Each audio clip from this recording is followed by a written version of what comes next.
Saudara-saudara,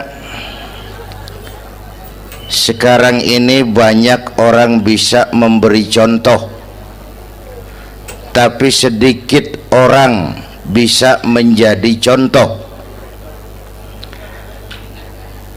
Ngasih contoh mah gampang, jadi contoh susah. Karena beliau manusia. Laqad ja'akum rasulun min anfusikum. Kalau kambing disuruh nyontoh ayam, yang nyuruh nyontoh kagak punya pikiran, ya kagak level. Kambing mah nyontohnya kambing, kebo nyontohnya orang, nyontohnya orang. Makanya Nabi kita orang, bukan malaikat, bukan jin, bukan dewa, manusia.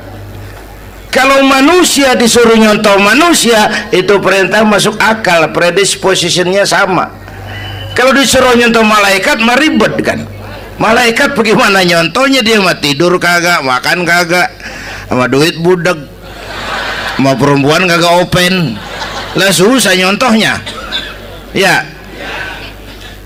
Superman tuh biar hebat nggak bisa dicontoh Superman, bagaimana terbangnya, lagian pakai celana dalam di luar ban, nggak bisa dicontoh Superman mah. Nabi kita manusia utuh, cuman sungguh pun manusia, kualitasnya beda. Ini namanya basyarun la kal basyari, manusia memang, tapi jangan samain, bobot bibitnya beda. Contoh, kita nih manusia, kita tidur. Nabi kita manusia, beliau tidur. Tidur Nabi, tidur mata doang, hatinya nggak pernah tidur. Tuh bedanya sama kita tuh. Tidur kita keblek, asal tidur habis-habisan. Lagi, kita manusia, kita keringetan. Nabi kita manusia, keringetan. Keringet Nabi harum wangi, bau minyak kasturi, zaman belum ada parfum. Keringet kita udah rasain aja masing-masing dah, jangan pakai dikebet udah.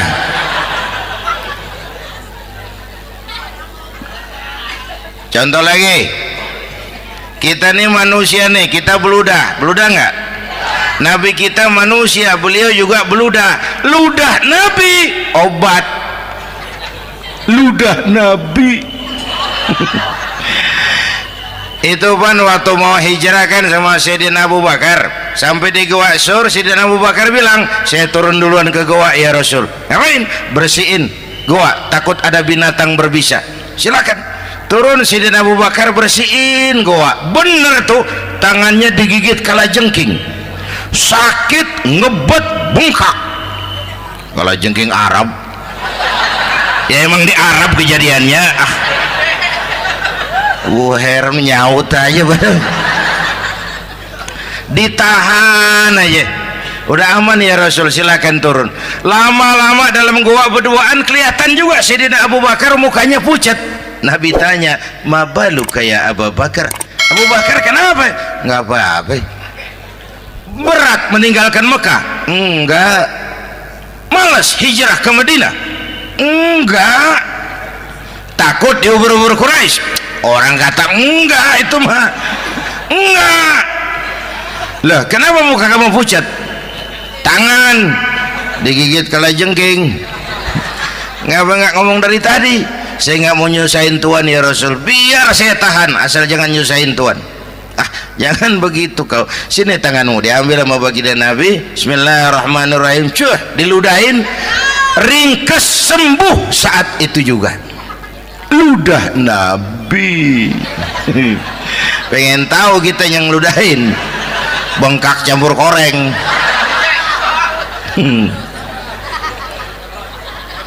Satu tuh alasannya kenapa Nabi dijadikan contoh, karena manusia. Kalau manusia disuruh nyontoh manusia pasti bisa dong ya. Yang kedua, karena tadi kata Bang Haji Oma, pribadinya itu pribadi yang multidimensi. Menyontoh apa? Pak, saya ini pengusaha Pak. Nabi umur 9 tahun udah ke Syria tuh, dagang lintas negara, Syam tuh. Saya jenderal Pak, Nabi mimpin tentara di medan perang Mas. Saya mau balik Pak, Nabi dakwah Bung. Saya guru Pak, Nabi ngajar Mas. Innama bu'istu mu'alliman, aku diutus sebagai guru, guru umat, guru bangsa. Saya politisi Pak, Nabi diplomat ulung Bung. Saya presiden Pak, Nabi mimpin bangsa dan negara Mas. Saya kepala rumah tangga Pak, Nabi punya anak bini Bang. Ayo lempengan mana dulu cari ngomong. Malah Nabi Isa tuh nggak bisa jadi contoh bagaimana membina rumah tangga bahagia. Bagaimana membina rumah tangga bahagia menurut contoh Nabi Isa? Nggak ada Mas. Kenapa? Nabi Isa belum sempat kawin. Ya, Nabi Isa belum sempat kawin. Ada pengikut Nabi Isa menyangka nggak kawin ajaran Nabi Isa, pada ngikut lagi nggak kawin. Tuh pastor tuh mubazir. Orang dikasih perabotan. Bang, bener saya kalau dalam Islam kiai kagak boleh kawin, saya pilih berhenti jadi kiai. Kalau kagak ada giro-giroan, botak rambut.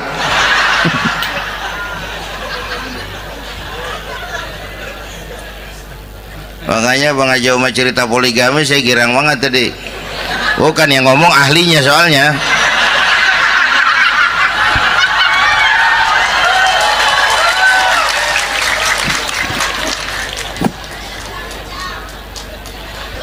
Dadah gitu aja deh ya. Nah, kata Imam Busair nih yang dahsyat, ka'annahu wa huwa fardun fi jalalatihi fi askarin hina talqahu wa fi hasham. Sepertinya kehebatan Rasulullah itu sama, baik sendiri maupun di tengah tentara. Artinya begini, orang hebat banyak, tapi yang hebat di mana-mana susah nyarinya. Baginda Rasul ini lagi duduk hebat, lagi jalan hebat, ada di pasar hebat, lagi di masjid hebat, di medan perang hebat, di depan anak-anak hebat, di mata musuhnya hebat, di depan sahabatnya hebat, di mata istrinya hebat, di mana-mana hebat. Lah susah jadi orang begini Bang. Ya, kita mah hebat juga setempat. Di kantor hebat, sekantor orang diomelin. Di kantor, pulang ke rumah dikeplak sama bininya diem aja. Ini di depan bininya dia kagak hebat dia mah.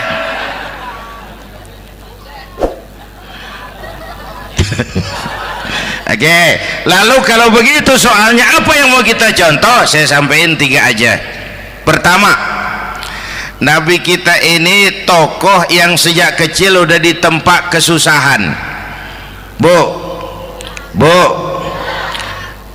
tadi kata Bang Haji, Islam mengangkat derajat kaum perempuan karena perempuan banyak melahirkan orang besar. Lihat Sayyidah Aminah, ibunda baginda Nabi, melahirkan anak pertama tanpa didampingi suami.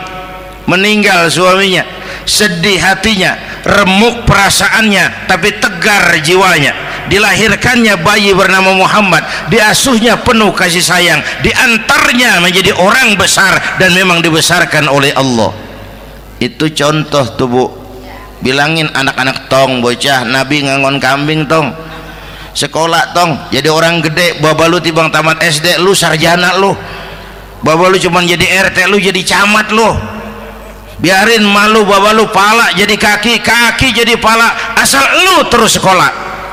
Bu, anak sekolahin, gelang doang digedein lu. Nih kan kita Betawi nih pendidikan ngentengin banget kotan. Udah dong, jangan tinggi-tinggi sekolah udah. Ngapa mak? Baba lu kagak sekolah hidup noh. Hidup dong, pun jamu monyet juga hidup. Bu, anak sekolahin.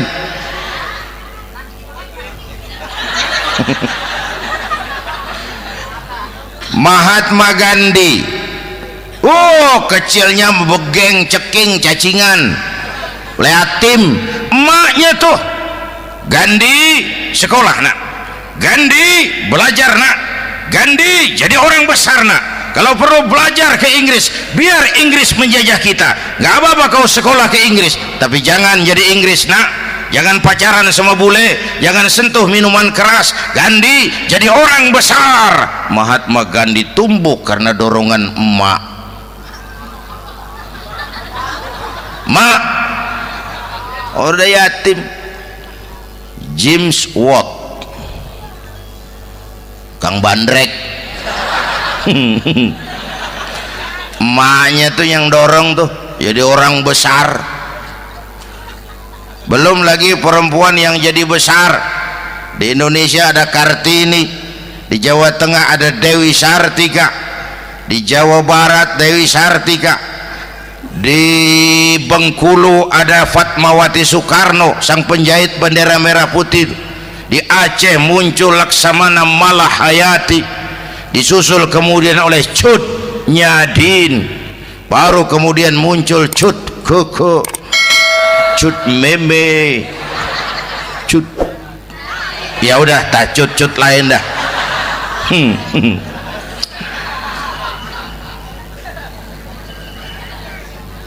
Nabi ke remajanya nggak dikolokin, tegar, tahan bantingan, nggak cengeng. Begini bang, kalau bahasa kita nih, bahasa Betawi nih, orang mah bang kalau udah biasa susah ketemu susah nggak kaget udah. Ya kita Betawi kan masuk sudah nukangin. Susah mulu. Saya santri nih biasa makan kangkung, datang ke rumah temen dikasih kangkung, makanan gue ini mat, dikasih daging ayam lah nambah, emang apa? Orang mah kalau biasa susah enak nggak kagetan. Saya santri biasa tidur di masjid, disuruh nginep di hotel lah pules nggak? Tapi yang biasa tidur di hotel suruh nginep di masjid encok.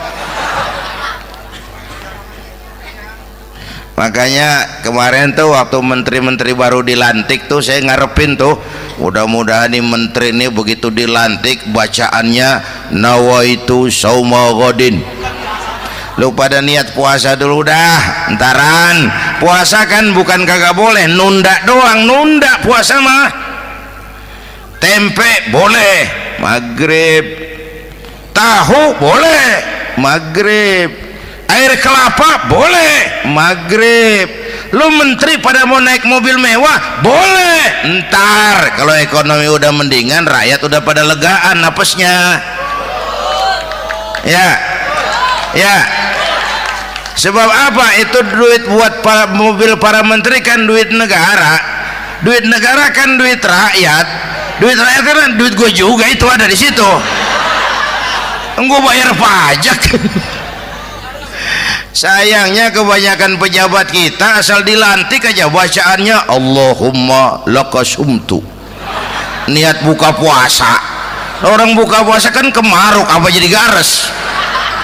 Ya. Bu, jadi benar Islam mengangkat harkat, derajat, martabat kaum perempuan. Kata Bang Haji Umar tadi, dengar nggak tuh? Waktu Nabi ditanya, ya Rasul, siapa yang paling harus saya taati di dunia? Ibumu. Setelah itu ibumu. Setelah itu ibumu. Setelah itu bapakmu. Ibu 3 kali disebut, bapak. Coba pikirin, ibu 3, bapak 1 bapak. Ini bagaimana ngitungnya? Jadi kerok begini nih ngitung nih.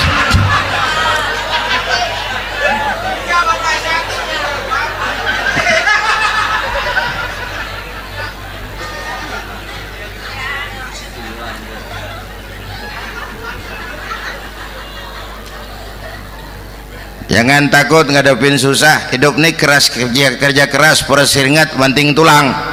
Ya Bu. Satu. Yang kedua, contoh dari Nabi, orang yang paling bersih hatinya Rasulullah, orang yang paling baik akhlaknya Rasulullah, orang yang bahkan sudah dapat jaminan ampun dari segala dosa Rasulullah. Tapi orang yang kalau sholat malam sampai bengkak kakinya karena rajin sujud Rasulullah. Aspek ibadah apaan? Hei, diam-diam giliran gue ini ngomong.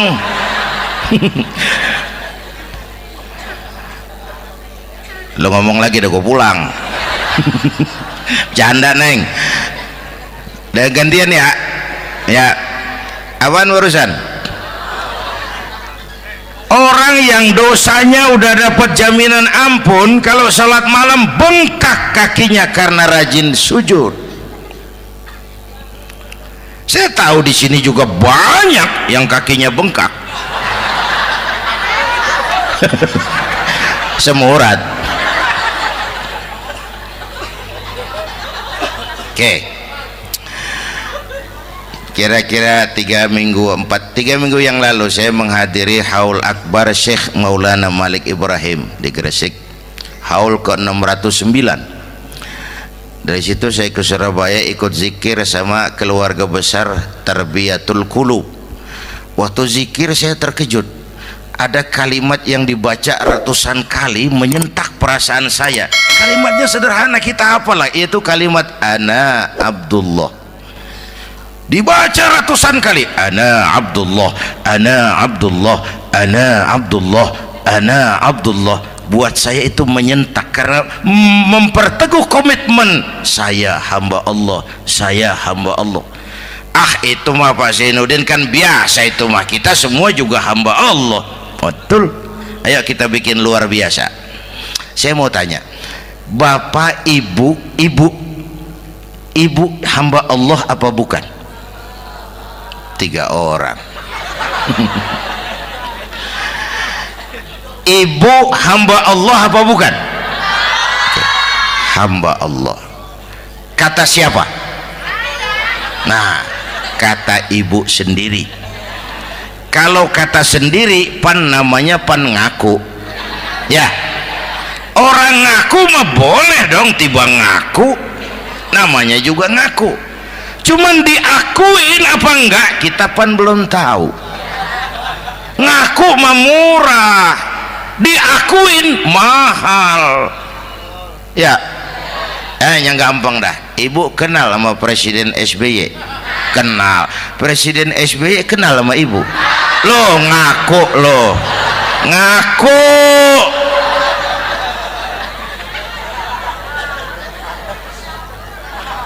Saya hamba Allah, kata saya. Berapa banyak orang mulutnya hamba Allah, perbuatannya menyatakan dia hamba dunia, hamba harta, hamba jabatan, hamba setan, budak nafsu. Nggak sesuai ucapan sama perbuatan. Yuk jadi hamba Allah yang beneran. Jangan separuh-separuh. Kita mapan asal sakit mah hamba Allah. Ya Allah, ya Allah, lagi sakit. Sehat ya dikit, keder, nyari masjid nggak ketemu.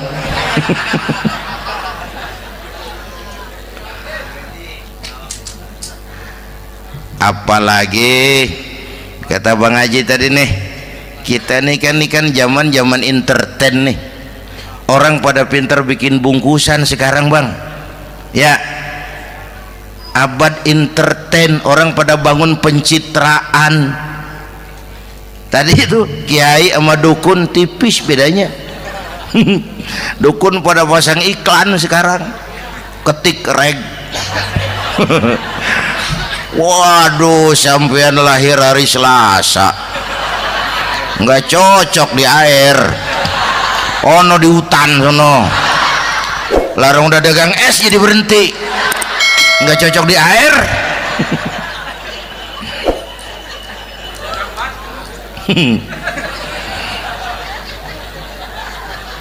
Bu, Di zaman ini siapa pakai apa, siapa mau jadi apa, kagak urus nih. Bapak Ibu hadirin yang saya hormati, dan masyarakat kita ini kayak daun kering. Tahu daun kering? Gampang dikumpulin, susah diikat, berisik, gampang dibakar. Tuh daun kering.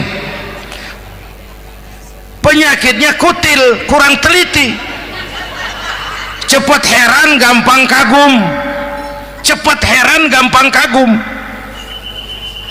Dulu ada tuh satu hari tabrakan di jalan kenceng, buah, korban jatuh belepotan darah, dikerubungin orang banyak.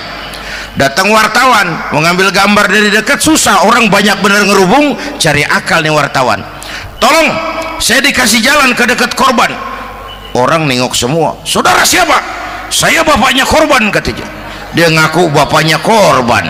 Ya orang minggir semua, minggir, ini ada bapaknya korban. Orang minggir semua, dia maju ke depan korban. Sampai di depan korban pucat mukanya tuh wartawan. Kenapa? Yang ketabrak anak monyet, Pak. Dia udah kedongan ngaku bapaknya korban.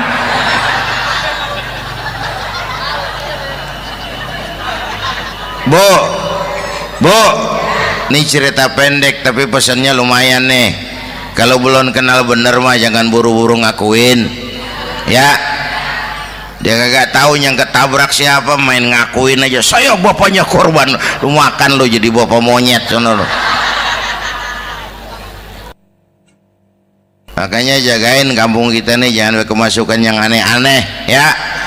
Nabi palsu, aliran aneh, ya ini bid'ah, itu bid'ah kuno yang kayak begitu. Capek kita ngurusin begitu, udah kelewatan, ya. Yang tahlil terusin, yang kagak suka nggak apa-apa, cuman jangan ngomelin yang tahlil. Orang tahlil juga pakai dalil. Yang mabok masih banyak, yang tahlil diomelin. Kita nih kayak kurang kerjaan, akhirnya rame turu-turu kita. Padahal yang harus kita kembangkan kan rukun antar umat seagama, rukun antar umat beragama, rukun antar umat beragama dengan pemerintah, kata Bang Haji Omar tadi. Rukun antar umat seagama, turu-turu kita muslim nih kudu rukun. Beda pendapat boleh, marahan jangan, ya. Ya, tangan kanan sama tangan kiri juga beda, cuman rukun. Asal kiri gatal nih, kanan kagak diundang, dia udah datang aja nggak rukin. Nggak ada kiri gatal kanan ngomel, lu garuk aja sendiri. Nggak, dia mah akur, ya Bu.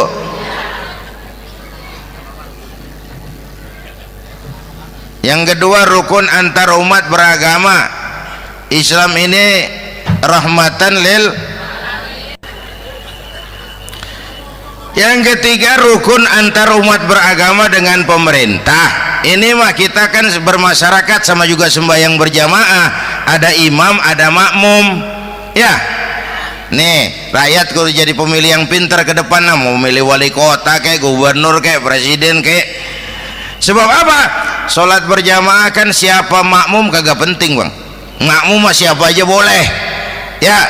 Tiba ngikutin dia mah, ngaji dia mah gimana kayak nggak ada bab pemilihan makmum, nggak usah. Makmum mah kagak usah dipilih, siapa aja boleh, ya. Bang, tuh orang budak, Bang, boleh jadi makmum. Bacanya kagak fasih, boleh jadi makmum. Ketinggalan satu rakaat, boleh jadi makmum. Tapi nggak tiap orang boleh jadi imam. Siapa yang dipilih jadi imam? Pertama, a'lamuhum, kata Nabi. Orang yang paling alim di kampungmu siapa? Angkat jadi imam. Yang paling alim, bukan yang paling tua. Tua juga kalau kejemur kisut. Dulu tuh Nabi Adam waktu diangkat jadi khalifah kan bekalnya apa? Wa 'allama Adam al-asma'a kullaha. Al-asma' ay al-ulumul katsirah. Dulu zaman Fir'aun perang sihir sama Musa, sekarang perang visi dan misi. Punya ilmu, Bu, ngerti urusan dari tetek sampai bengeknya. Kalau ngikutin imam yang alim pan enak, bisa dipertanggungjawabkan. Hati-hati milih pemimpin, maksudnya bu, jangan terjebak oleh penampilan. Emas pasti kuning, bener? Apa semua yang kuning pasti emas? Udah paham dulu. Ustadz, kenapa? Di kampung saya ada 2 orang, alimnya sama. Yang mana yang jadi imam? Afsahuhum, yang lebih fasih lidahnya. Yang satu alim pelok, yang satu alim kagak pelok. Nah, yang kagak pelok suruh jadi imam. Kenapa? Nggak sah orang fasih bermakmum kepada imam pelok. Ustadz, imam pelok, makmum pelok semua. Sah. Namanya kampung pelok, biarin. Susah diurusin udah itu. Apa sih artinya fasih? Yang enak deh, nyambung. Pegel kalau punya pemimpin kagak nyambung sama rakyat. Ya, rakyat mau yang ngidul deh ngalor, rakyat mau yang ngulon deh ngetan. Lah kan capek rakyat, kagak nyambung. Makanya kalau jadi imam pesan Nabi, idza amma ahadukumun nas falyukhaffif. Kalau kamu jadi imam, ringankan sholat kamu. Itu makmum gak sama kekuatannya. Jangan panjang-panjang kalau jadi imam, kudu tahu keadaan makmum. Tuh makmum ada yang udah tua rentak, diri aja udah gemeter. Ada yang punya darah tinggi, kalau sujud kelamaan palanya ngebet. Ada yang udah janji tuh makmum habis sembahyang mau terima duit. Kalau imam kelamaan, kalau saudan makmum. Ya, nyambung. Jangan udah diangkat jadi imam saenake dewe. Salat isya berjamaah, rakaat pertama selesai Fatihah Yasin. Makmum ikut mengikut, cuman bari ngancem. Besok gua tawiatin balik lagi udah. Kagak nyambung. Kalau nggak nyambung tuh capek, Bu. Jangan tersenyum kepada orang buta, jangan berbisik kepada orang tuli. Kagak nyambung. Orang buta diajak senyum, bagus sih maksudnya, cuman kan rada mubazir. Orang kagak paham. Cari pemimpin yang nyambung. Kalau memang masyarakatnya suka tahlil, cari pemimpin yang suka tahlil. Rakyatnya suka maulid, cari pemimpin yang suka maulid, supaya nyambung, kagak pegel kita.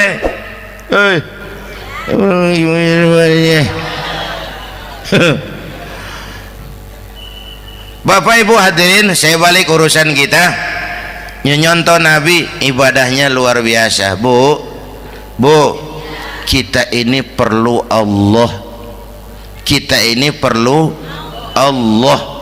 Semua kita perantau di bumi Allah ini. Perantau pasti pulang.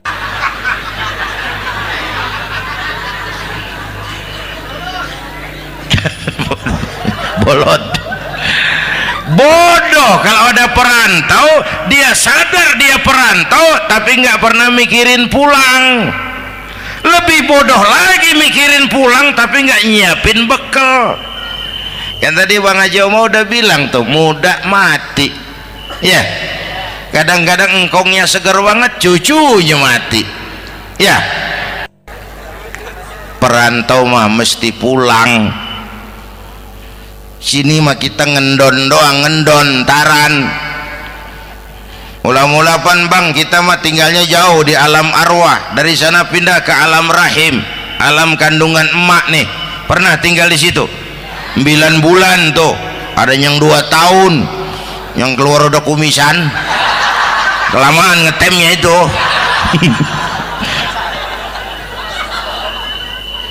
Dari sisi ini oh pantas ibumu, bapakmu, karena alam rahim, fisik dan psikis emak lebih capek dari kita bapak. Kita mah orang laki mah, kita mah pan investor gitu mah, nanam modal doang. Yang ngolah pabrik kan emak tuh ya mak. Pabrik. Anak-anakku remaja, pemuda yang hadir, Masya Allah, emakmu, emakku, emak kita semua nih, dari mulai ngidamin kita udah kita seksa nih mana. Dari mulai ngidamin kita udah kita seksa emak nih, muntah nggak urus. Mending ada yang dikeluarin mah enak, lega. Ini kagak ada apa-apanya. Bener mak. Yang dipengenin yang kagak musim, lah kan setengah mati lagi urusan. Tengah malam pengen megang pala kereta, lu jorok bener lu, gue heran.